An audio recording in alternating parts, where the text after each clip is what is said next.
আমি আমার গুরু, আমি তোমার শিষ্য, আমার উপরে দয়া করে দিন। আর যদি দয়া হয় তো অপর ব্যক্তিকে যে বলুন যে শিব আমার গুরু, আপনারও হতে পারে। আরে এটা করলে কি আছে? সাহাবাদা বলল সংসারে অনেক কঠিন কঠিন কাজ করি, এটা তো কিছুই কাজ নেই, এটা আমার জীবনের খুব ভালো জিনিস পেয়েছি। যে আজ পর্যন্ত লোক, এই জগতের লোক কোনো কিছু থেকে ভালো হতো, কাউকে বলতে চাইতো না কি আমি ভালো হয়েছি, তোমারও ভালো হবে, এই কাজটা করো।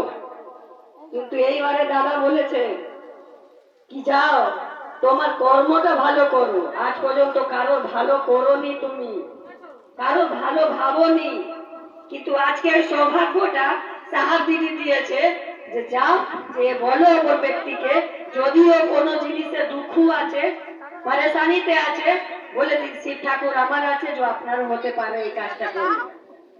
আর তৃতীয়তে 108 বার নম শিবায় করে গুরুকে প্রণাম জানা। 108 বার তো প্রণাম হয় না লোককে, কিন্তু আমাদের ওই ভগবানকে, ওই পরমাত্মাকে আমরা প্রণাম করব।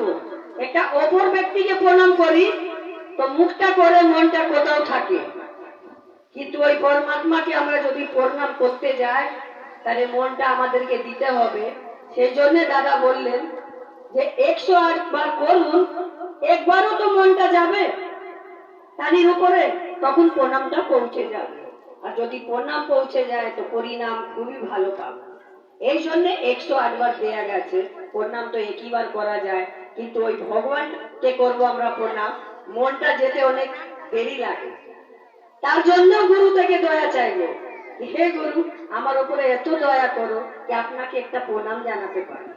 আমরা পুজো করেছি, কিন্তু শরীরটা পুজো ঘরে থাকে, মনটা তো বাজারে থাকে, মনটা স্কুলে থাকে, মনটা ব্যবসায় থাকে, করতে পারি না।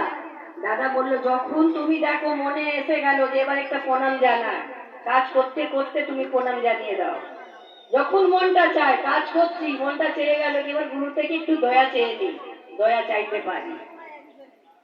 এই মনটারই খেল আছে। এই কাজটা করে দেখুন, যে শিবকে গুরু বানান নেই এখন, বানিয়ে একটু করুন, দেখুন কি আমাদের গুরুতে পাওয়া যায়।